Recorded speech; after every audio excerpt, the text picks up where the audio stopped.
Et bonsoir à vous tous qui nous rejoignez sur ce plateau de 100 minutes pour convaincre. Monsieur Le Pen, le 21 avril 2002, beaucoup de Français ont été sous le choc, frappés de stupeur en apprenant votre qualification pour le deuxième tour de l'élection présidentielle.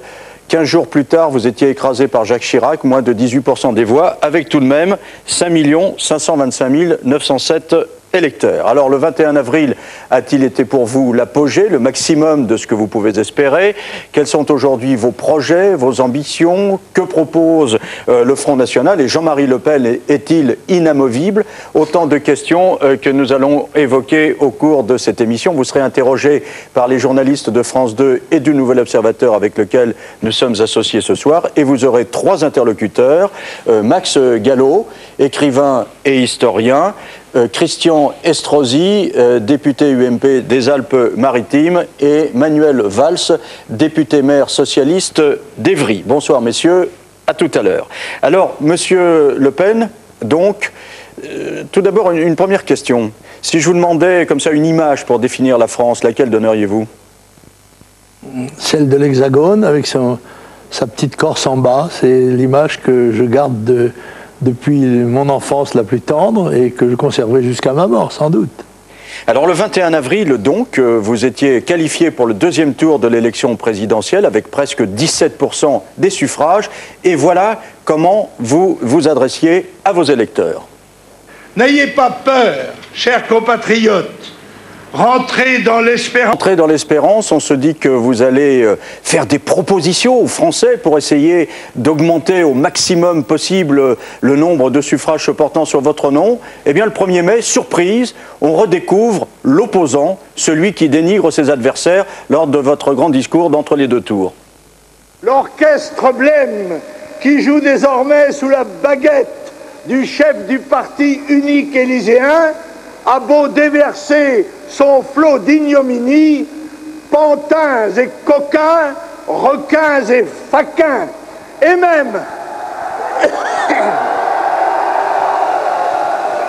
même quelques évêques soviétoïdes ont beau en appeler à la défense de leur prébande, le sol va se dérober sous leurs pieds.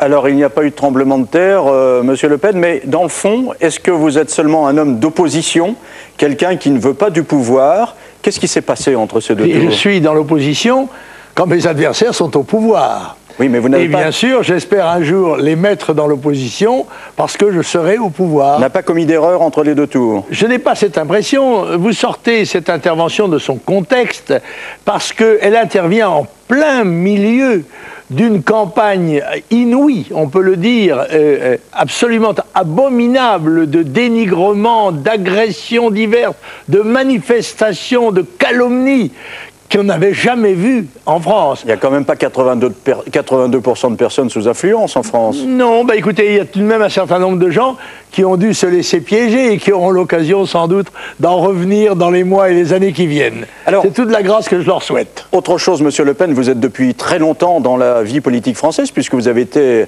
en son temps le Benjamin de l'Assemblée nationale, c'était dans les années 50. J'ai l'impression de l'être toujours. Dans les années 50. Alors, et pourtant, il y a des moments où on se dit, mais est-ce qu'on connaît Jean-Marie Le Pen? Ainsi, madame Yann Piat, qui a été députée du Front National, qui a été votre filleule, dans un livre, a parlé de vous. Elle a dit, il y a du Mr Hyde et du Dr Jekyll en Jean-Marie Le Pen. Alors, je vous propose deux photos pour illustrer cette affirmation. Une première photo, on vous voit très souriant, et ce que dit Yann Piat pourrait correspondre à cette photo. Il peut répandre autour de lui des trésors de chaleur humaine s'il se sent bien perçu, aimé et admiré.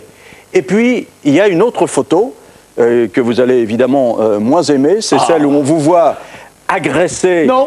Attendez, bon, on vous voit en tout cas là agresser... Crier mon indignation. Une députée socialiste. Non, elle ne l'est pas encore. Attendez, bon, enfin, d'accord, elle va le devenir. Et Yann Piat écrit, et ça pourrait illustrer cette photo, s'il est tendu, elle parle de vous, stressé, contrarié, il se révulse comme une hydre, crache des torrents de flammes et de venin, prend plaisir à infliger de cuisantes blessures. Alors, où est Jean-Marie Le Pen? C'est l'homme qui sourit, grand-père encore séducteur, ou bien l'homme qui veut être violent. Me permettrais-je de vous citer la devise que peut-être je ferai mettre un jour sur ma tombe, qui est celle que Pompée a fait graver sur la sienne: doux à ses amis, dur à ses ennemis.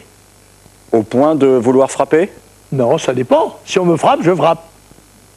C'est sûr. Or là, dans cette manifestation, les gens qui sont venus contre-manifester m'ont accueilli au cri de pour Le Pen une balle, le FN une rafale. Et je criais mon indignation car cette bouche ouverte est en train de dire on en a marre d'être agressé, assailli, insulté chaque fois que nous prétendons jouir de nos droits de citoyens librement. Alors on ne va pas rouvrir la polémique, mais vous avez été condamné à la suite de cet épisode. Une belle arnaque politico-judiciairo-médiatique, on peut le dire. Alors je voulais simplement présenter ces deux photos pour savoir qui était Jean-Marie Le Pen. C'est Jean qui rit et Jean qui pleure. Nous allons maintenant passer au premier chapitre, la France selon Jean-Marie Le Pen. Alors d'où vient le Front National? Quelles sont ses valeurs? Quelle est son idéologie? Récit de Michael Darmon.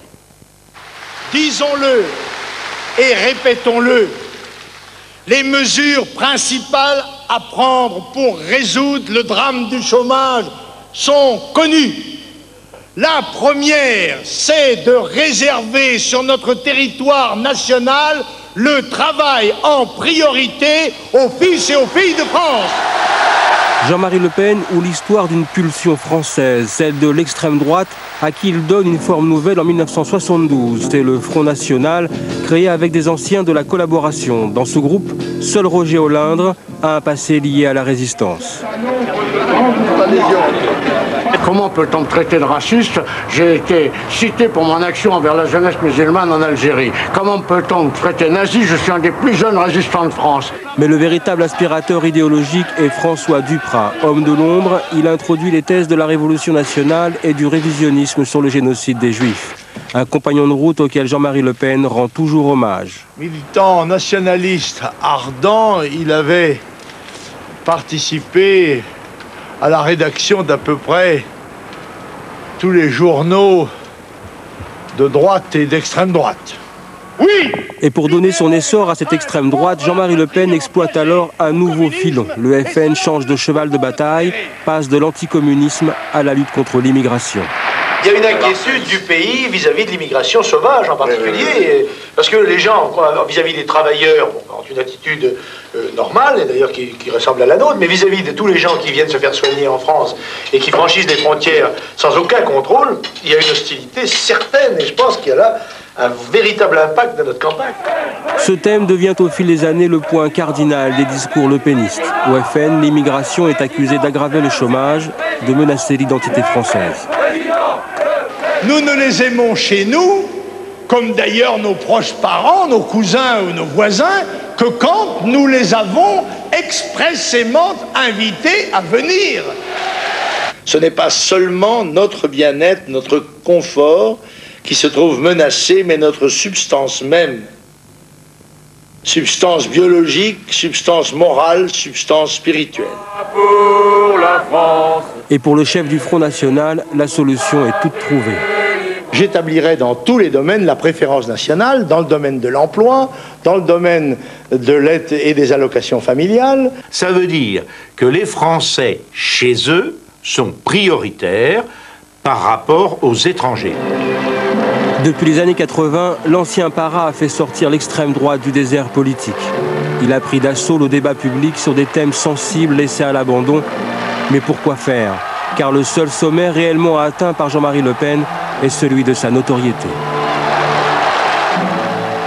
Alors, préférence nationale inscrite en lettres tricolores dans la Constitution, avez-vous dit le 1er mai dernier, oui? Me permettez-vous un mot sur le reportage de M. Darmon. Ce qu'il ne dit pas quand j'enterre M. Duprat, c'est que M. Duprat a été assassiné, tué par une bombe piégé dans sa voiture, qui a d'ailleurs arraché aussi une jambe de sa femme. Il faudrait être complet pour comprendre un peu les choses. Il n'empêche qu'il a développé les thèses indiquées dans ce reportage. Semble-t-il, il en est mort. Je ne sais pas s'il en est mort, mais en tout cas, les thèses révisionnistes, notamment sur les génocides juifs, sont effectivement des thèses défendues par monsieur Duprat. Et donc, vous l'avez salué en tant que camarade. Alors, sur la préférence nationale, qui est le pivot de votre programme, Jean-Baptiste Prédaly, chef du service politique de France 2, a des questions à vous poser. Bonjour, monsieur Prédaly. Monsieur Le Pen, on vient de voir dans cette rétrospective que depuis 30 ans, vous avez installé le thème de l'immigration au centre de votre discours. Alors, il y a une question qu'on peut se poser. Finalement, est-ce que l'immigration, ça n'a pas été comme la clé pour vous pour revenir dans le jeu politique, vous y installer durablement d'ailleurs? Est-ce que c'est pas, en d'autres termes, un peu votre fonds de commerce? Oui, tout à l'heure nous allons parler, m'a-t-on dit, d'idéologie du Front National. Mais vous pourrez constater que le Front National émerge en 1983 aux élections municipales où je serai élu conseiller du 20e, avec une affiche qui part extrêmement concrète. Immigration, insécurité, chômage, fiscalisme, dénatalité, corruption politique, ras-le-bol. Voilà. C'est ce que nous disons. Autrement dit, nous sommes partis d'événements existants. Nous interprétons la réaction des Français qui, semble-t-il, ne sont pas sur ces terrains-là défendus par la droite officielle et la gauche officielle parlementaire, et nous recueillons là, il est vrai, déjà un certain écho. Et pourquoi aurais-je cessé de crier notre indignation devant l'absence de politique capable de résoudre ces problèmes, puisque aussi bien ils n'ont fait que croître et prospérer depuis ces années-là. Mais lorsqu'on suit votre discours, vos discours, tout au long de ces années, on s'aperçoit qu'il y a des moments où vous ne mentionnez pas ce thème de l'immigration. Je prends par exemple votre déclaration du 21 avril, déclaration très solennelle, le thème n'est pas mentionné. Et puis là, votre discours du 1er mai, il y a quelques jours, vous avez parlé à nouveau assez longuement de l'immigration. Je veux dire, simplement pour comprendre, à quel moment vous décidez de mettre l'accent sur ce thème ou pas? Ce n'est pas une obsession. La preuve, c'est que je parle de l'immigration quand l'actualité la rend plus perceptible à l'opinion. Et cela, vous êtes beaucoup mieux placé que moi pour le faire. Par conséquent, je suis en quelque sorte tenu par l'environnement médiatique de la vie politique française, puisque nous ne sommes pas représentés à l'Assemblée nationale malgré nos millions de voix. Mais pourquoi l'an dernier, ce n'était pas un thème qui vous paraissait devoir être évoqué de manière insistante, et puis cette année, ça redevient ce thème-là? Pourquoi? Non, c'est un discours de 5 ou 10 minutes qui clôt en quelque sorte la soirée du premier tour des élections.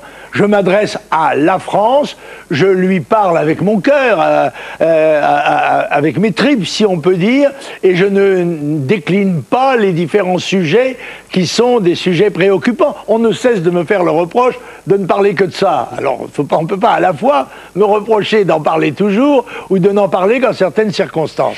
Le 30 avril dernier, le ministre de l'Intérieur a présenté un projet de loi justement ayant trait à l'immigration. Est-ce qu'il y a au moins une mesure avec laquelle vous soyez d'accord?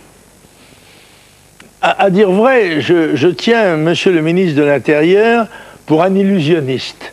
Il est d'ailleurs de l'école de son Premier ministre, c'est-à-dire ce sont des hommes qui pensent que la communication doit l'emporter sur la solution des problèmes. Il n'est pas important de réussir, l'important c'est de paraître, c'est de faire savoir.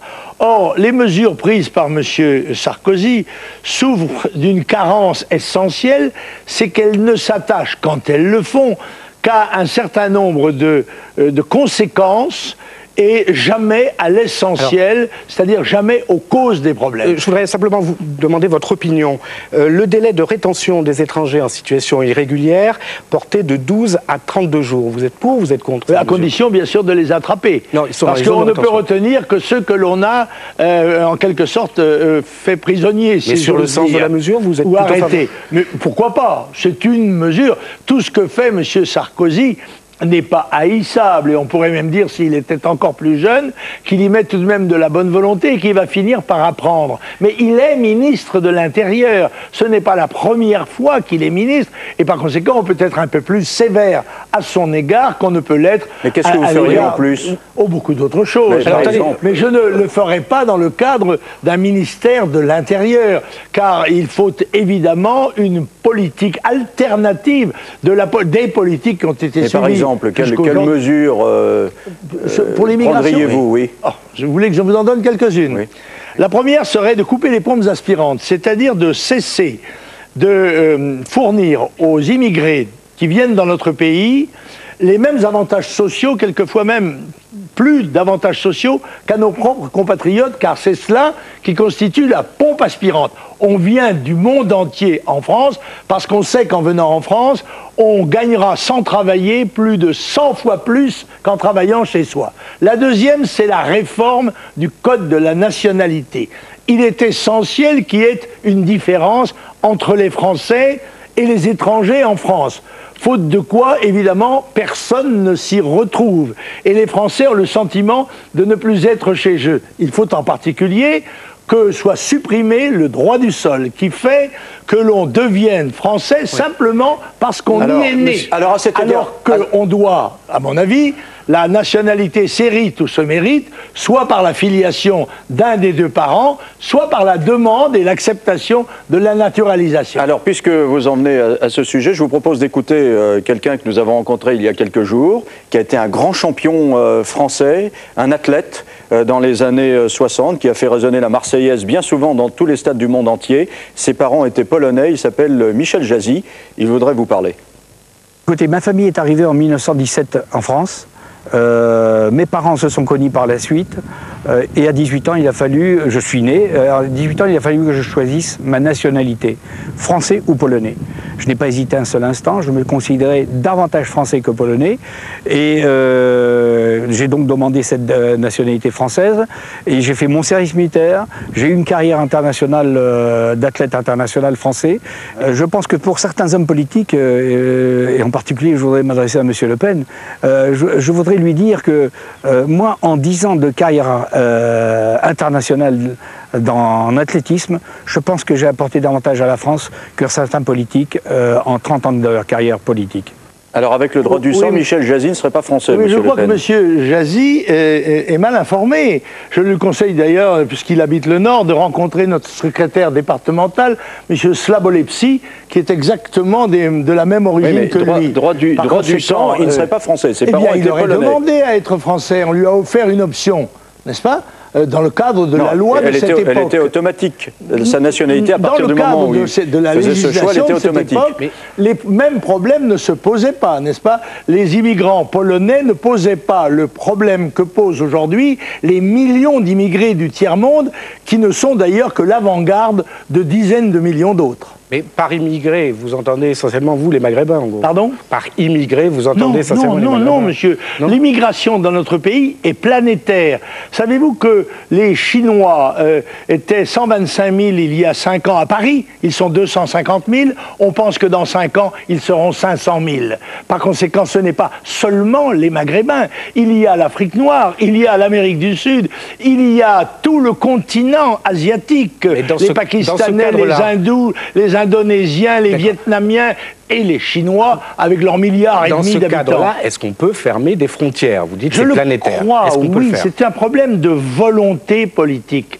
Et je vous ai dit, il faut arrêter les pompes aspirantes. Donc dans ces cas-là, les gens qui sauront qu'en venant chez nous, ils n'auront ni hôpital, ni école, ni travail, ni... mais ils travaillent, Monsieur Le Pen, justement, parce qu'on les fait venir. Mais non, mais pas qui les fait venir? Un certain nombre de personnes, il y a du travail au noir, on les fait travailler. Qui les font venir pour travailler, j'ai proposé dans ce domaine qu'ils soient frappés d'un impôt qui servirait d'ailleurs au rapatriement d'autres immigrés. C'est vrai que le patronat et le gouvernement ont fait venir dans les années 70 des immigrés dans notre pays. Pour travailler. Et M. Pompidou ne s'est pas caché de dire... Vous êtes sûr que parmi vos électeurs, il n'y a pas des personnes, par exemple dans le midi de la France, qui font venir des immigrés pour travailler au noir? Ne se sont pas cachés, par exemple, ne se sont pas cachés de dire qu'ils importaient de la main-d'œuvre immigrée pour faire pression sur les salaires des travailleurs manuels français. Or, moi j'étais de ceux, avec mes camarades, qui souhaitions justement que les travailleurs manuels français voient revaloriser leur situation. Monsieur Le Pen, je réitère ma question. Ils ne pouvaient le faire que dans le cadre d'un marché. Aujourd'hui, je réitère ma question, aujourd'hui, croyez-vous qu'il n'y a pas, dans les départements où l'on vote massivement Front National, des personnes qui font venir des travailleurs immigrés clandestinement? Mais vous seriez beaucoup plus surpris de savoir combien d'immigrés devenus français votent pour moi.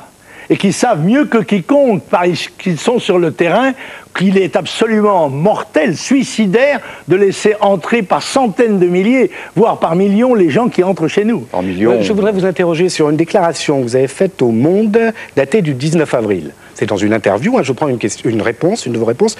Le jour où nous aurons en France non plus 5 millions, mais 25 millions de musulmans, ce sont eux qui commanderont. D'abord, la France est vraiment si menacée que ça. Et deuxième question, on ne peut pas être musulman et citoyen français, c'est incompatible? Cher monsieur, gouverner, c'est prévoir. Et nos gouvernants font la démonstration aujourd'hui que depuis 30 ans, ils n'ont rien vu, rien prévu et rien fait. Et que nous nous trouvons dans une situation dramatique dont je vous dis et dont je répète qu'elle n'est que le début du commencement d'un courant migratoire qui vient d'un monde qui est passé en l'espace de 70 ans de 2 milliards d'habitants à 7 milliards et qui passera dans les 15 ou 20 ans qui viennent à 9 milliards. La France ne peut pas assimiler quelqu'un d'étranger. Elle ne peut plus le faire. Elle ne peut plus le faire parce qu'elle le fait au détriment de ses nationaux.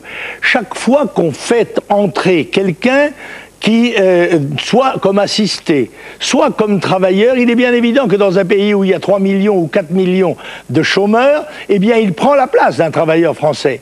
Et que s'il ne travaille pas, ce qui est le cas de beaucoup d'entre eux, lui et sa famille vivra, disons-le franchement, au crochet des travailleurs français et des citoyens français. C'est cette situation que personnellement, je n'accepte pas dans son injustice et que n'acceptent pas tout de même des millions de gens qui ont voté pour moi. Monsieur Le Pen, le 1er mai dernier, alors qu'était à quelques encablures de la réunion du Front National dévoilé une plaque à la mémoire de Brahim Bouharam, un jeune arabe mort noyé dans la Seine le 1er mai 1995 où il avait été précipité par des skinheads, vous avez dit c'est celui qui, chaque année, pour remercier les petits voyous qui permettent de diffamer le FN, on va inaugurer des ex-voto. Est-ce que ça veut dire que dans votre esprit, les voyous, c'est celui qui s'est retrouvé dans la Seine noyé ou plutôt que ceux qui l'y ont précipité? Vous me faites injure, monsieur. Non, pas du tout, je vous pose la question. Vous me faites injure car vous n'avez pas cité ma phrase.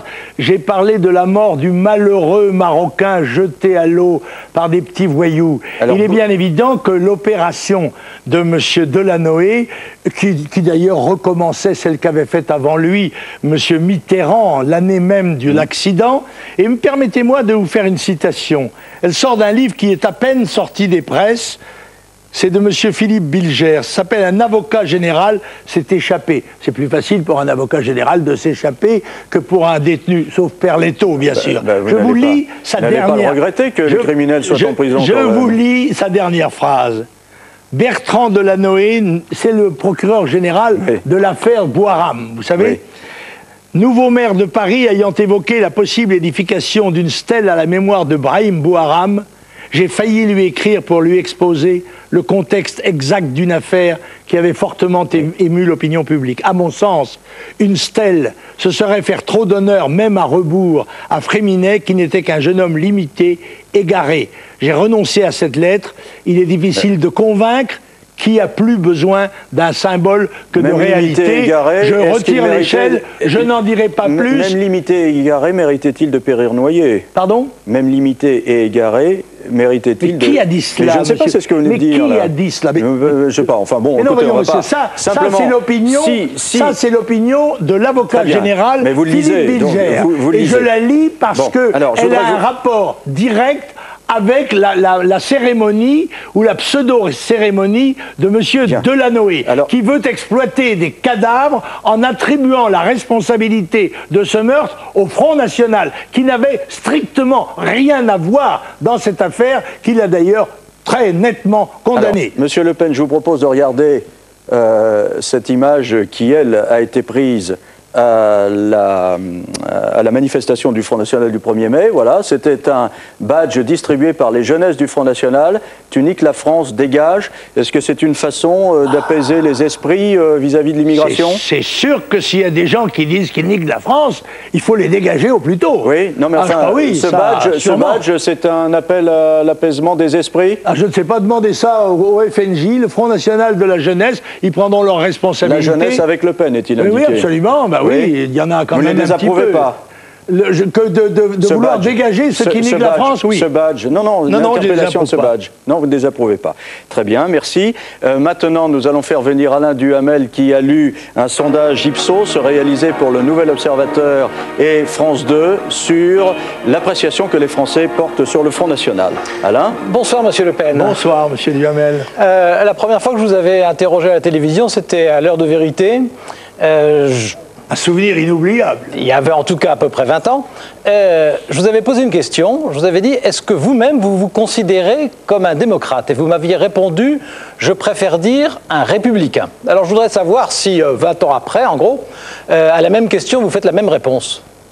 Je me considère comme un républicain et comme un démocrate. Et je dois dire que je suis un exemplaire rare dans le monde politique français où on a la démocratie à la bouche, mais où on ne la pratique pas. Et j'en suis, si j'ose dire, avec mon mouvement, un vivant exemple, puisque, ayant obtenu depuis 20 ans des millions de voix à chaque consultation électorale, nous sommes tenus à l'écart de l'Assemblée nationale, que le gouvernement de M. Raffarin a tenté de nous chasser des conseils régionaux aux prochaines élections. Il n'a pas réussi, grâce au Conseil constitutionnel, Dieu merci, et qu'encore actuellement, il essaye de nous empêcher de participer au référendum qui va avoir lieu sur la Corse. Alors, le sondage qu'on a effectué montre, s'agissant de l'image du Front National, que les 3 grands reproches qui reviennent massivement, c'est un parti raciste, un parti d'extrême droite et un danger pour la démocratie. Parce que pour vous, vous qualifiez ces mots des reproches. Mais je suppose que vous ne les trouvez pas aimables. J'ai regardé dans votre sondage. Ouais. Vous ne vous êtes pas posé la question de savoir si en particulier le grand nombre de gens qui approuvaient que je sois raciste dans les sympathisants des Fronts National, oui, c'était peut-être des gens qui l'étaient, ou des gens qui trouvaient que ça n'était pas une insulte. Non mais si vous me permettez, je ne vous ai pas posé ma question. Parce que vous parlez des chiffres, mais 24% des Français ne me considèrent pas raciste. 7% de plus qu'il y a 5 ans. Est-ce que je peux vous poser ma question? Intéressant. Est-ce que je peux vous poser ma question? Oui. Parce que ma question c'était voilà ce qu'il y avait comme chiffres. Les chiffres que je viens de vous donner sont des chiffres exacts. Et ma question était, après toutes ces années pendant lesquelles vous avez fait tant d'efforts, dans tant d'émissions et dans tant de campagnes électorales et dans tant de meetings, est-ce que le fait qu'une forte majorité, au moins les 2/3, quelquefois plus des 3/4, qualifie de cette façon votre parti, est-ce que ça n'est pas un gros échec? Quand je vois que des gens aussi au courant des choses de la politique que vous-même, pensez des choses comme celle-là, on peut se dire que le citoyen moyen, bien évidemment, n'a pas beaucoup d'autres possibilités que de penser cela aussi. Est-ce que il y a une manifestation tout à l'heure là devant Monsieur Le Pen, alors on va prendre vos citations parce que quand même c'est intéressant. Non, mais est-ce que pour vous c'est un échec? Dans le reportage qu'on passait tout à l'heure, vous avez parlé de substances biologiques, vous avez parlé à d'autres moments d'inégalité des races. Je suis composé d'une substance biologique et j'en demande pardon à la pensée unique. Et quand on ajoute ça à l'inégalité des races, y a-t-il donc des connotations biologiques qui font qu'il existe une hiérarchie entre les différentes races? Ce qui est en tout cas certain, c'est qu'il y a une police de la pensée dans notre pays et que, je crois que c'est Bukowski a pu dire, il ne reste plus qu'un seul système communiste dans le monde, en Europe, c'est la France. Mais attendez, je vous ai posé une question au sujet de vos déclarations. Voilà, je ne sais pas ce que dit M. Bukowski, mais simplement, vous-même, vous parlez de substances biologiques et d'inégalité des races. Alors, qu'est-ce que ça signifie? Écoutez, y a-t-il une hiérarchie entre les hommes me désarme. Autrement dit, ce sont là des mots qu'il est interdit d'utiliser. Pas interdit, puisque je vous pose la question. Il y a des censeurs, n'est-ce pas, comme dans le monde d'Orwell, il y a des censeurs qui pointent les mots. Donc il a dit biologique. Qu'est-ce que ça veut dire? Vous préférez ne pas répondre à une question simple. Je voudrais plutôt répondre à... Voilà, parce que je vous signale que vous ne m'avez toujours pas répondu. Non, mais parce que vous n'avez pas cité... Non, mais attendez, monsieur Le Pen, ceux qui ont dit... Monsieur Le Pen, vous ne savez pas ce que je vais vous poser comme question après, donc ne me citez pas les chiffres que je n'ai pas utilisés. Il y a un Français sur 4 qui pense que je ne suis pas raciste. Bon. Et ils y ont un certain mérite, compte tenu des calomnies qui, sur ce sujet, sont répandues depuis 30 ans sur moi-même et le Front National. Alors, je reprends ma question. Est-ce que les chiffres que je vous ai cités, qui sont dans le sondage, est-ce que pour vous, après tous les efforts que vous avez faits, ça n'est pas, quand même, néanmoins, un gros échec? Si vous trouvez que ce n'est pas un échec, on passe à la question d'après. Hein, moi, ça m'est égal. Cher monsieur Duhamel, laissez-moi dire une chose. Et allez-y. On avait cru comprendre au premier tour des élections que les sondeurs étaient brusquement pris d'une crise de modestie et s'excusaient de s'être trompés et par conséquent il ne fallait prendre leur sondage qu'avec beaucoup de précautions. Alors permettez que je prenne le vôtre avec aussi ces précautions. D'abord parce qu'il est fait par téléphone relativement à Le Pen et au Front National et que compte tenu du véritable terrorisme intellectuel qui règne quand il s'agit du Front National, on est prudent quand on répond. Et par conséquent, je suis tenté de penser que ces réponses sont très minorisées, d'autant que, on sait bien qu'Ipsos est un organisme de sondage très convenable, très correct, mais enfin, ils sondent pour le Nouvel Observateur. On fait toujours quand même une petite fleur à ceux qui vous ont... Et France 2. Et France 2, à ceux qui vous ont commandé le sondage. Bon, alors, est-ce que je peux vous poser la question d'après? Oui, oui, allez-y parce que le chronomètre tourne. Oui, surtout s'il y a des interruptions. Oui, mais alors, c'est bien normal qu'on parle. Bon, alors, il y a dans le même sondage, et vous concernant, vous cette fois-ci, vous Jean-Marie Le Pen, non plus l'image de votre parti, mais la vôtre, il y a 49% de Français qui considèrent que vous êtes plus modéré que vous ne l'étiez auparavant. Ah oui, c'est vrai. Vous êtes d'accord sur le chiffre. Alors, vous me permettez de vous poser la question? Bon, la question est, est-ce que c'est quelque chose qui est pour vous une banalisation ou est-ce qu'au contraire c'est le résultat d'une stratégie? Est-ce que vous en êtes satisfait? Est-ce que vous en êtes ennuyé? Mais écoutez, je m'efforce de présenter au pays et aux Français une image la plus proche possible de la réalité. Ce n'est pas très facile, compte tenu du fait que nous avons peu de moyens de communication. Et que vous savez comme moi... Oh, vous n'avez pas le faire le coup, vous avez 100 minutes ce soir. Ah, alors non. écoutez, allez. Oui, allez, 100 000, écoutez. Mais en 2000 0,14% du temps d'antenne politique sur l'ensemble des antennes. 0,14 en 2001, 0,23 en 2002. On n'a pas encore les résultats, ils doivent être indicibles. Mais ce soir, 100%. Voilà. Alors, allez-y. Alors donc... Donc, bravo. Qu'est-ce que pour vous, dans votre image, le premier tour de l'élection présidentielle, le 21 avril, a changé? Qu'est-ce que vous vous êtes dit qu'il y a aujourd'hui de différent? Est-ce que vous sentez autre chose? Est-ce que vous avez l'impression d'être regardé autrement? Ah oui, tout à fait. Bon, merci de me répondre déjà. Un certain nombre d'observateurs ont noté, mais il ne s'agit pas de moi, là. Moi, j'ai toujours la même attitude, aussi bien à l'égard du succès qu'à l'égard de l'adversité. Mais les électeurs, les observateurs ont noté que désormais, il y avait un certain nombre d'électeurs Front National qui osaient le dire publiquement. Ça leur a paru être une petite révolution dans le monde politique, n'est-ce pas? Ça va mieux pour vous, alors. Comment? Ça va mieux pour vous. Ça va mieux, puis d'autant que vous n'avez pas tout dit sur le sondage. Avec vous, il faut reconnaître que c'est difficile de placer un mot. Monsieur Le Pen, on y reviendra. Non, parce que... Attendez, le sondage, j'en parle encore deux autres fois. Confiance à Alain Duhamel, il est plein de questions. D'accord. Non, alors je vais vous dire ce qui a changé. Sur la réalité de la France. Ce qui a changé et ce qui est antinomique de ce que pensent nos concurrents et adversaires. C'est qu'eux ont dit... qui annonçait depuis des années et des années que le feu de paille du Front National allait finir par s'éteindre. Suivez mon regard, monsieur Duhamel.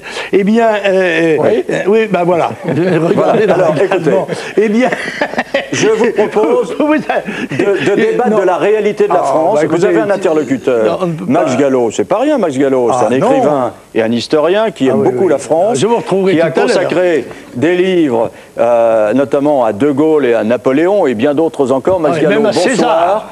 Et à César récemment, effectivement. Max Gallo, bonsoir. Vous avez des choses à dire à Jean-Marie Le Pen, j'imagine. Bonsoir. Bonsoir.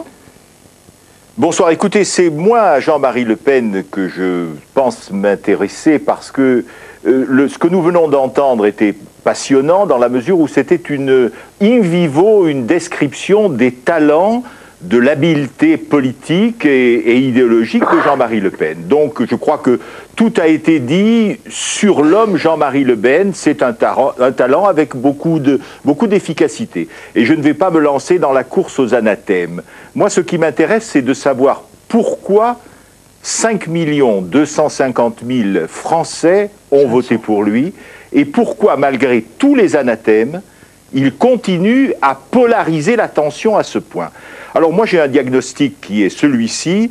Je crois effectivement que la France traverse une crise nationale très profonde, qui n'est pas récente, qui s'explique par une série de guerres perdues, et d'abord le désastre de 40, mais aussi les guerres coloniales, avec tous les malheurs qu'elles ont entraînés pour l'ensemble de la population, enfin beaucoup de Français, et qu'elle s'explique aussi par le sentiment de désarroi, par exemple, provoqué par l'assassinat d'un préfet, ou bien par le fait, et il faut oser dire les choses si on veut comprendre le phénomène Jean-Marie Le Pen, par le fait que le ministre de l'Intérieur est sifflé par une assemblée de jeunes filles en tchador, en France, ce qui est étonnant, ce qui en tout cas bouleverse les repères traditionnels, et si on ne prend pas conscience de la souffrance, de l'insécurité sociale, des plans sociaux, du chômage, de la difficulté de l'école, autrement dit, de la crise profonde de la nation, on ne comprend pas qu'il y a une crise nationale et que si on ne répond pas à la crise nationale, M. Jean-Marie Le Pen prospérera. Et l'insulter ou le couvrir ou dire ce qu'il est ne servira à rien. Pour moi, Jean-Marie Le Pen n'est pas du tout la cause de la crise nationale. Il en est un symptôme, mais il n'en est pas la solution. Et c'est évidemment un opposant, c'est un opposant que je parle. Il n'en est pas la solution parce que son actualité, vous citez ses propos sur l'immigration, et d'ailleurs il vient de s'exprimer de manière très claire, conformément à ce qu'il dit, dégage la préférence nationale, etc. Nous connaissons cela. Mais en réalité, ses propos sur l'immigration sont enracinés dans un discours symbolique. Il y a une phrase de Jean-Marie Le Pen de 1991, dans une interview à Aspect de la France, dans laquelle il dit « La politique, c'est toujours, et plus que jamais, une guerre du langage, une guerre du vocabulaire, une guerre de signes et une guerre de symboles. » Je partage tout à fait ce sentiment-là. Et c'est pourquoi il faut aller aux symboles. Mais les symboles de Jean-Marie Le Pen, il les pervertit, ou plutôt, il les exprime tels qu'ils sont, c'est-à-dire les symboles de l'extrême droite. Quand il prend Jeanne d'Arc, je suis moi aussi un admirateur de Jeanne d'Arc, mais il en fait non pas le signe de l'unité nationale, mais un signe au fond de l'expression d'une partie de la communauté nationale. Et cela va de pair avec évidemment le lien du sang. Quand il parle des étrangers, mais les étrangers, c'est le discours de l'extrême droite classique. Il oublie simplement que, par exemple, s'il y a eu dans la résistance Honoré d'Estienne d'Orbe, il y a eu aussi 23 étrangers et nos frères pourtant qui mouraient, qui s'abattaient en criant « Vive la France ». Il y a donc chez lui, si vous voulez, dans sa manière de traiter la crise nationale, en fait, un approfondissement de cette crise. Mais on ne pourra pas le combattre, on ne pourra pas réduire son influence simplement en déversant, je reprends ce mot, en déversant sur lui l'appellation de tortionnaire, de fasciste, etc. Mais simplement, et ça je tiens à le dire car c'est, je crois, la clé de son succès, simplement quand les élites politiques françaises se rendront compte qu'il y a une complémentarité entre, d'une part, leur silence sur le sens de l'histoire de France, sur le sens de la crise nationale, et d'autre part, l'image qu'en donne Jean-Marie Le Pen. Au fond, ça intéresse beaucoup de gens en France que Jean-Marie Le Pen développe cette image caricaturale de la France, parce que ça leur permet de dire, vous voyez, la France c'est Jean-Marie Le Pen, donc débarrassons-nous de la France. Monsieur... Ça, c'est la clé qui fait encore un mot, c'est la clé qui fait de Jean-Marie Le Pen, non pas quelqu'un de hors système, mais un complément du système. Monsieur Gallo, Jean-Marie Le Pen vous répond. Monsieur Gallo, je crois que vous nous connaissez très mal, et en particulier vous connaissez très mal la composition du Front National, la composition de sa direction. Tenez, il y a par exemple au bureau politique du Front National 2 personnes, monsieur Yorio et un autre camarade de Nice, qui sont comme vous, des enfants d'Italiens. Et ils sont au bureau politique du Front National. Oui, je croyais ne pas avoir... Je craignais que vous ne m'expulsiez du plateau, monsieur Le Pen. Non, mais pas du tout, pas du tout. Pourquoi le ferais-je? C'est justement, si vous saviez cela, mais ils ne sont pas les seuls, n'est-ce pas? Il n'y a pas que M. Chénardi et M. Yorio. Il y a un homme d'origine arabe, qui s'appelle Farid Smaï. Il y a chez nous des Noirs, il y a chez nous des Arabes, il y a chez nous des Juifs, et qui sont non seulement adhérents, mais qui sont des représentants du Front, n'est-ce pas? Et par conséquent, nous n'avons pas...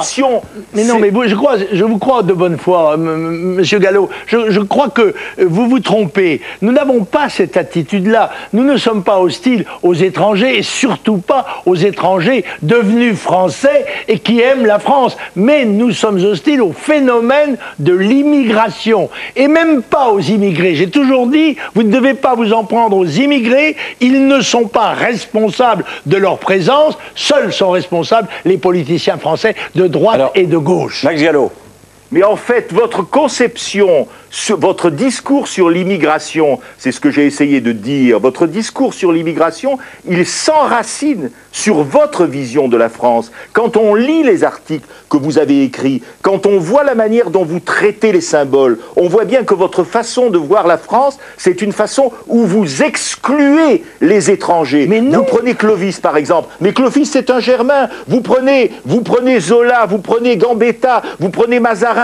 La France, par sa situation géopolitique, ne peut être qu'une nation bâtie sur le droit du sol. Elle ne peut être que cela, et elle est cela, et sa capacité à intégrer, sa capacité à nationaliser les étrangers est capitale. Et il y a un point qui, en lisant vos textes, m'est apparu de manière tout à fait aveuglante, c'est le peu d'emploi que vous faites du mot citoyen. Pratiquement, il est absent. Et il y a un mot alors qui disparaît totalement de votre vocabulaire, si j'en crois les textes que j'ai lus avec attention, il y a un mot qui n'existe pas dans votre vocabulaire, c'est le mot de laïcité. Le mot de laïcité, je ne crois pas que vous l'ayez écrit et prononcé. Je peux me tromper, mais je ne l'ai pas trouvé. Parce que ce mot de laïcité, il est capital et il renvoie précisément à une spécificité française que vous niez. Vous avez la vision classique, et moi je ne veux pas douter de votre sincérité, mais vous avez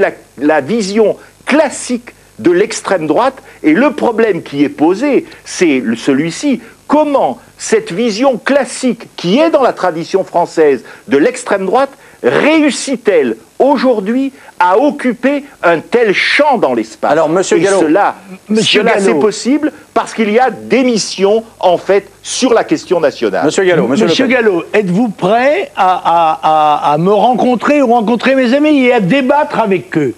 Avez-vous reçu la lettre que je vous avais écrite, la lettre ouverte, qui était lettre française ouverte? Je vous ai écrit une lettre à Max Gallo. Et vous ne l'avez pas reçue, parce que je pense, que vous m'auriez répondu, alors je vous enverrai le livre, vous verriez ce que je disais de vous.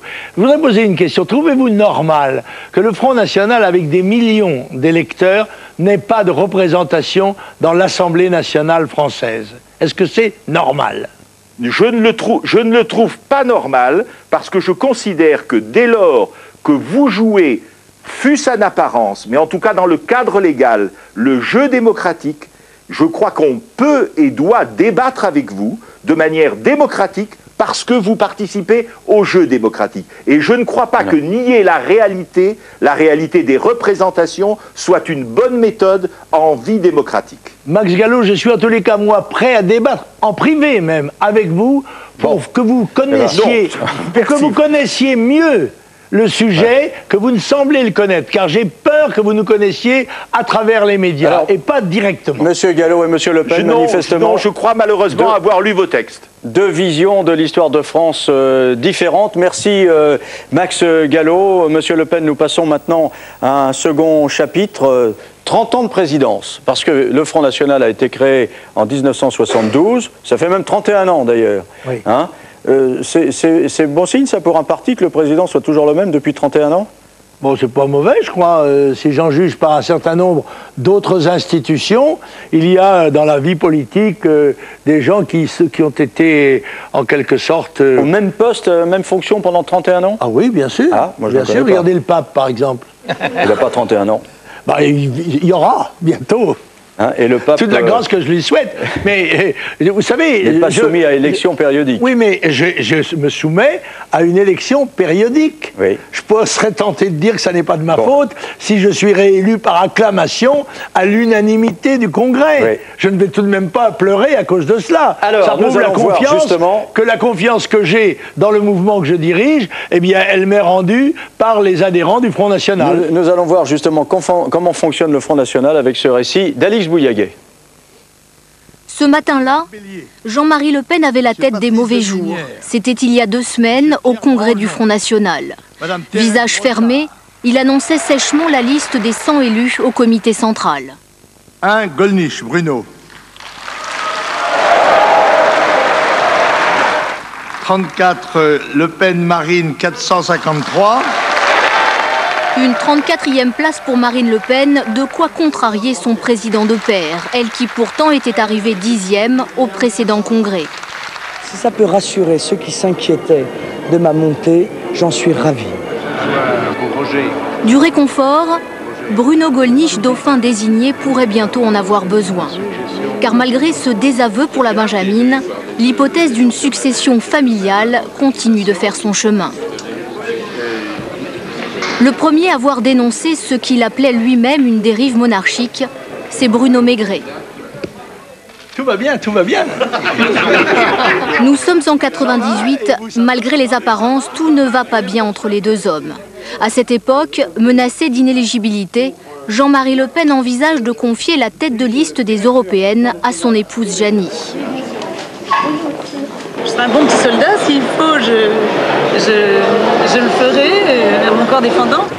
Pour Bruno Maigret, alors numéro 2 du Front National, la décision est inacceptable. Je pense que la candidature de Jeannie Le Pen n'est pas une bonne idée et je suis moi-même candidat à cette responsabilité simplement parce que lorsqu'un chef est empêché, c'est son second qui le remplace, c'est naturel, légitime, normal. Quelques mois plus tard, ce sera la scission. Délesté de l'essentiel de ses cadres, le Front National se referme plus que jamais sur la cellule familiale. Tous travaillent pour le parti. À une exception près, Marie-Caroline. La fille aînée de Jean-Marie Le Pen choisit son camp, celui de Bruno Maigret.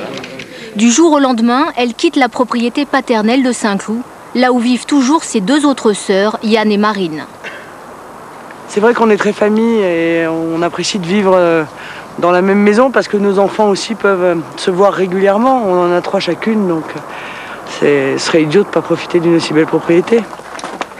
Car les petites affaires du front, elles ne se gèrent pas toujours au siège du mouvement, mais plutôt ici, à Montretout.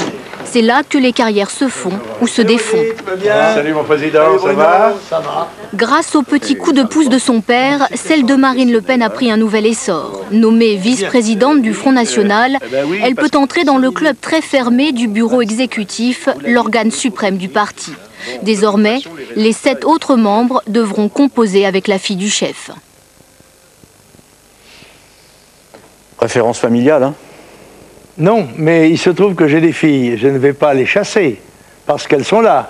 elles sont toutes des militantes depuis très longtemps. Marine est militante depuis 15 ans. Je peux même dire qu'elle l'était avant, puisqu'elle avait 8 ans quand notre immeuble a explosé sur une bombe qu'on y avait mis pour nous tuer. Elle est un peu comme Obélix, tombée dedans. Et c'est pour ça qu'elle a acquis, en quelque sorte, ce goût de la politique. Je ne vois pas pourquoi, si elle a du talent. Et si elle n'en avait pas, bien sûr que les journalistes ne lui demanderaient pas son avis. Et elle n'aurait pas même la place qu'elle a, que vous estimez, vous, anormale, de 34e sur 100 élus du comité central. Bon, ça n'est pas si mauvais que cela. Il faut savoir, de temps en temps se faire pardonner son talent aussi. Très bien. Alors, Claude Askelovitch du Nouvel Observateur a des questions à vous poser sur vos perspectives d'avenir. Bonjour, monsieur Askelovitch. Monsieur Le Pen, on fête beaucoup un anniversaire, celui du 21 avril. J'ai envie de parler d'un autre anniversaire qu'on fête aujourd'hui, le 5 mai. Le 5 mai, il y a exactement un an, vous avez subi la défaite la plus humiliante qu'ait jamais connue un finaliste de l'élection présidentielle. C'est votre sentiment, ce n'est pas le mien. J'allais vous demander à quoi sert un parti politique qui n'est pas destiné à gouverner. Mais vous n'en savez rien, et vous serez peut-être surpris dans les années qui viennent, mais la politique, on sait, c'est un art de surprise. Dans d'autres pays européens, il y a moins de surprises. En Autriche, en Italie, aux Pays-Bas, les partis d'extrême droite gouvernent. Ils passent des compromis, ils en rabattent un peu de leurs prétentions. Même aux Pays-Bas, on les tue quand ils gouvernent, c'est vrai. Pim Fortuyn a été tué avant que son parti arrive au gouvernement. Mais là-bas, dans ces pays-là, vos partis frères, passent des compromis avec la droite modérée. Ils en rabattent de leurs prétentions, ils passent des alliances. Vous êtes apparemment le seul, un des derniers qui butait sur l'obstacle, qui est rejeté systématiquement par l'électorat, par les sondés, même si ça ne vous plaît pas, et par les chefs de la droite française, notamment Jacques Chirac. Qu'est-ce qui explique cet obstacle? Êtes-vous moins fréquentable que l'Autrichien Haider? Êtes-vous plus extrémiste que l'Italien Fini? Eh bien, sans doute que j'ai des convictions et que j'applique rigoureusement la stratégie du Front National depuis des années. Nous aimons mieux être élus que battus, c'est humain, mais nous préférons être battus sur nos idées qu'élus sur celles de nos adversaires.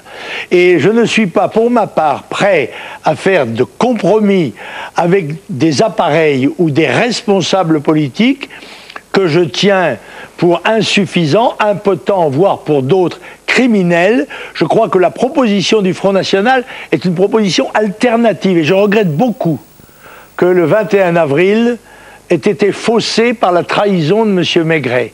Car ce qui eût dû se produire, c'est que le candidat socialiste et moi arrivions en tête. Et Jacques Chirac soit éliminé au premier tour. Au deuxième tour, nous aurions eu à ce moment-là une véritable alternative politique. La gauche marxiste d'un côté, la droite nationale, populaire et sociale de l'autre. Là, il y aurait eu un vrai débat politique. Mais il n'y a pas eu de débat politique, d'abord parce que la gauche s'est jetée aux pieds de Jacques Chirac, terrorisée par l'hypothèse que je pouvais arriver à la présidence de la République, ulcérée que son candidat ait été éjecté par le suffrage universel. Ben, je peux vous dire qu'il y a quelqu'un au moins qui aurait bien aimé avoir autant de voix que Le Pen ce soir-là, c'était Jospin. Pour quelqu'un qui a une mémoire politique, ça fait des années que vous êtes dedans, vous zappez singulièrement certaines séquences. J'ai souvenir qu'en 1986-87, vous lanciez des appels à Jacques Chirac, ce même Jacques Chirac que vous détestez aujourd'hui, et à Raymond Barre, pour s'unir, pour empêcher François Mitterrand à l'époque d'être réélu. J'ai souvenir de l'élection municipale de Dreux, dans laquelle Jean-Pierre Thirouat, qui vous était très proche, était fait élire avec la droite. Au fond, ce que vous reprochez à Chirac, c'est de vous avoir fermé la porte. Non, pas du tout. C'est vrai que Jacques Chirac a une attitude, d'ailleurs, assez inexplicable, en tous les cas inexpliquée, d'ostracisme contre le Front National. Et je suis frappé de voir que les reproches qui sont faits au Front National, qui justifient cette mise à l'écart, cette mise au banc du Front National, n'aient jamais été exprimés clairement. Jamais on a dit « nous ne voulons pas du Front National pour des raisons précises ». Un assassin, il a droit au réquisitoire du procureur général. Il a droit à des avocats, il a droit à des témoins, il a droit à des juges. Le Front National n'a droit à rien, même pas à l'articulation des griefs qu'on lui reproche. Dans votre bouche et dans la presse du Front National ou proche du Front National, il y a quelques années, on donnait une explication, on expliquait que Jacques Chirac était sous l'influence de puissances occultes, maçonniques. Et c'était pour ça qu'il vous fermait la porte. Vous croyez toujours à cette explication? Je fais des hypothèses, je me perds en conjectures. Je me demande ce qui peut conduire un homme comme Chirac, si ce n'est la profonde affinité qu'il a toujours entretenue avec la gauche. On se souvient qu'il a été un jeune militant communiste et qu'il n'a jamais raté une occasion de manifester sa sympathie, que ce soit au chef de la Chine communiste, tout récemment encore en l'invitant à son château, ou encore au chef du Vietnam communiste. En de nombreuses circonstances, Jacques Chirac a montré que si son cœur penchait, il penchait plutôt à gauche, voire même à l'extrême gauche. Alors pourquoi lui avoir proposé votre aide en 86-87? Je ne lui ai pas proposé mon aide. Publiquement. Mais je vous assure que non. Publiquement. Mais pas du tout. Monsieur Chirac prend comme première mesure, comment dirais-je, le changement, c'est la première mesure qu'il propose au gouvernement. Il a une majorité. Il a une majorité au Parlement, de quelques voix. On a racheté quelques indépendants vite fait.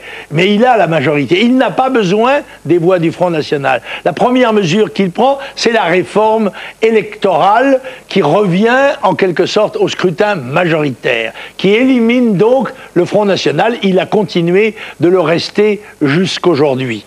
Et je lui dis en partant, moriturité salutante. Ça n'est pas un appel au secours, ni ça n'est pas c'est un défi. Ça n'est pas une proposition de soutien. Je ne vois pas où vous avez pu voir une proposition de soutien. Vous interrogez sur les raisons de votre diabolisation ou de votre exclusion. J'ai peut-être un exemple très récent qui est dans l'actualité. On sort de la guerre en Irak, vous étiez contre cette guerre, comme Jacques Chirac d'ailleurs, et comme la plupart des dirigeants politiques français. Mais vous êtes le seul à avoir soutenu jusqu'au bout, mordicus, le régime de Saddam Hussein. Le 31 mars dernier, dans un texte que vous avez publié, j'ai retrouvé dans vos archives, vous expliquiez, je vous cite, que Saddam Hussein était diabolisé. On se demande ce qu'en pensent les rescapés du régime qui s'expriment aujourd'hui dans la presse. Vous expliquiez que l'Amérique, je vous cite encore, se préparait à découper le Moyen-Orient au gré des utopies maçonniques. C'est une étrange obsession. Et encore plus fort, vous vantiez les mérites du kamikaze et vous parliez avec enthousiasme du souffle d'Allah qui soulève les dunes du désert et les jette sur les convois d'assaillants. Le souffle d'Allah venant de vous. Remettez cela dans son contexte, s'il vous plaît. Dans le contexte d'un texte que vous comme ça des morceaux de phrases que vous mêlez les unes aux autres pour faire un petit cocktail détersif. Ce n'est pas. Vanter les mérites des kamikazes et parler du souffle d'Allah, on vous ignorait cette sympathie exotique pour le terrorisme islamique. Il y aurait des kamikazes. Il y en aurait. Il y en aurait, et il y en aura sans doute. Et c'est probablement la guerre d'agression injuste, illégale, immorale faite par les Anglo-Américains qui sera responsable de cette nuée qui se lève, bien évidemment. Ça, c'est prévoir, ce n'est pas approuver. Dans le même texte, vous faisiez de l'humour, vous baptisiez George Bush et Tony Blair, je vous cite encore, rumsteak et roast beef. On parle de votre crédibilité, de votre culture de gouvernement. Juste une question, si vous aviez été élu il y a un an, exactement un an, est-ce que vous imaginez le président de la République française, le chef de l'État, baptiser le président des États-Unis et le Premier ministre britannique rumsteak et roast beef? Oui, mais c'est justement parce que je n'ai pas été élu que je peux me permettre cette liberté. Donc le caveau de la République plutôt que la présidence de la République? Voilà, pourquoi pas. Deux dernières questions sur votre mouvement, Monsieur Le Pen. Pourquoi est-ce que votre mouvement, pourquoi est-ce que l'extrême droite ne sait pas gérer ces conflits internes normalement?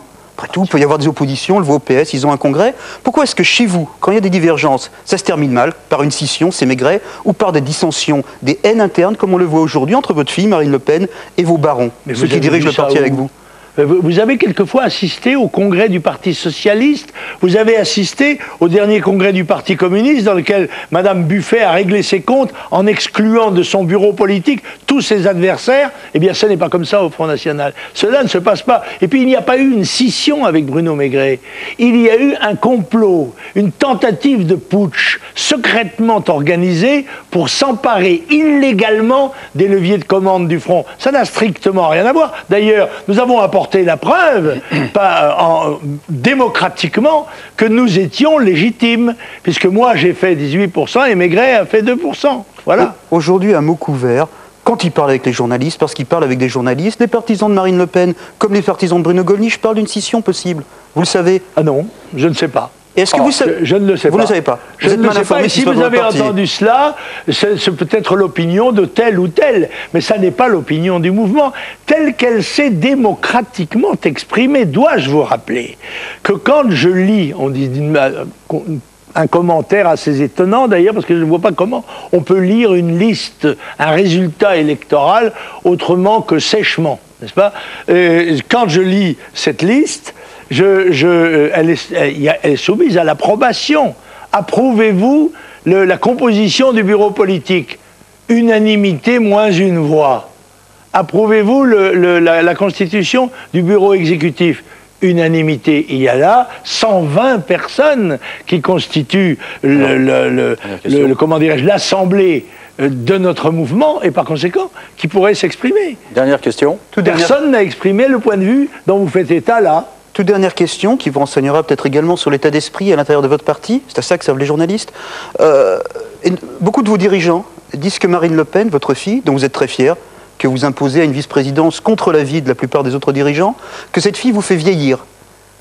Quelle est la preuve vivante par ces 34 ans de votre ringardisation, de vos 75 ans, de vos 80 ans à la prochaine présidentielle? Ce sont des mauvaises langues qui disent ça, ne les écoutez pas, ils vont vous tromper. Non, non, je ne crois pas ça du tout.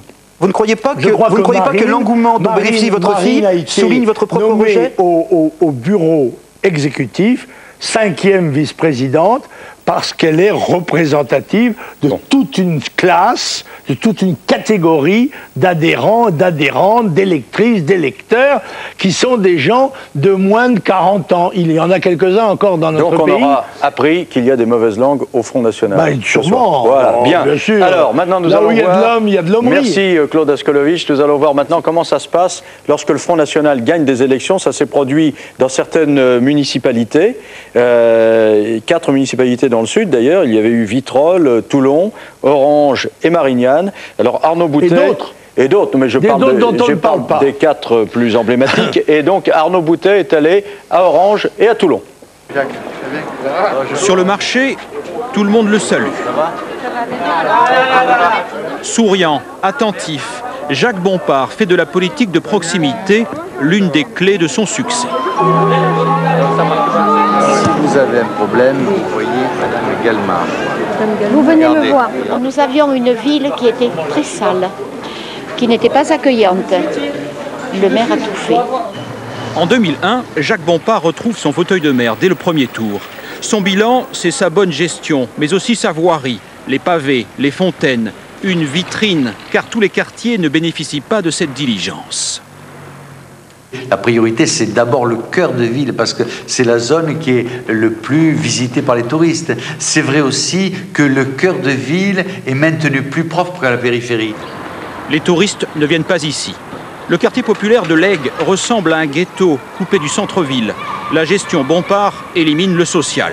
Pas de subvention pour les associations. Pour les enfants, il existe un centre aéré, mais le maire a supprimé le ramassage par car. Les moins fortunés restent donc à la maison. Il y a à peu près 70 enfants qui fréquentent le centre aéré, alors qu'auparavant, il y en avait 300. Depuis quelques semaines, Jacques Bompard interdit toute communication aux journalistes de la Provence. À l'hôtel de ville, il se vante d'avoir remis au travail les fonctionnaires. Quand quelqu'un ne se plaît pas dans un service, on essaye de trouver un service qui lui plaît et que des gens qui étaient considérés par mes prédécesseurs comme inaptes au travail se sont avérés avec moi parce qu'on a trouvé une niche qui leur convenait, apte au travail. Fabienne Renard dénonce au contraire les mutations, punitions. De la documentation, elle s'est retrouvée aux pompes funèbres, une mort symbolique qu'elle définit comme une stratégie. Il y a eu de nombreux cadres, en fait. L'objectif était de les pousser au départ, les contraindre à quitter la mairie d'Orange. Et donc, la mutation aux pompes funèbres faisait partie d'une des pressions pour les faire partir. Autre exemple, celui d'un fonctionnaire muté 6 fois en 4 ans, un cadre supérieur rétrogradé, gardien du théâtre antique. Face aux critiques, Jacques Bompard répond qu'il sera candidat pour un 3e mandat. En 1995, Toulon se voulait le laboratoire du Front National. Le 18 juin, Jean-Marie Le Chevalier s'impose à la surprise générale. Les postes clés sont confiés à ses proches. Le clan Le Chevalier multiplie les bras de fer. Le plus symbolique, Château-Vallon. Le directeur du festival refuse la subvention du maire Front National. Mais très rapidement, Jean-Marie Le Chevalier se révèle incapable de gérer une ville de 170 000 habitants. En gérant, l'extrême droite se sectarise bizarrement, alors que d'habitude, Les municipalités, si on rentre à droite, après on finit au centre-gauche, etc. C'est-à-dire qu'on passe des compromis avec le réel. Eux, non. La cohésion municipale rencontre quelques failles. En 1998, le premier adjoint critique ouvertement les méthodes de recrutement. Au lieu de respecter les dispositions réglementaires, ce sont les recrutements de copinage d'agents sans compétences administratives qui ont été préférés. À la gestion chaotique et clientéliste s'ajoutent les affaires et les mises en examen. En 2001, Jean-Marie Le Chevalier, maire sortant, n'obtient que 7% au municipal. Toulon marque le grand échec du Front National. Voilà, alors sur la préférence familiale qui s'exerce également dans les municipalités FN, Alain Duhamel, à partir du sondage, car on y revient, Ipsos, Ipsos Nouvel Observateur France 2, a des questions à vous poser, monsieur Le Pen. C'est pas le Front National qui a été battu à Toulon, c'est Jean-Marie Le Chevalier. Oui, enfin, c'est vrai que vous avez quitté entre-temps. Car Jean-Marie Le Chevalier avait trahi le Front National, et c'est la raison de son échec aux élections. Fait 2 traîtres. Eh oui. Bon, j'y vais, hein, je peux poser ma question? Merci. Alors, dans le sondage, vous avez raison de suivre, mais je ne vous donnerai pas des chiffres faux, hein, en tout cas pas volontairement. Il y a 89% des Français qui connaissent votre fille Marine. Ah. Il y en a 61% qui connaissent Bruno Gollnisch. Ah.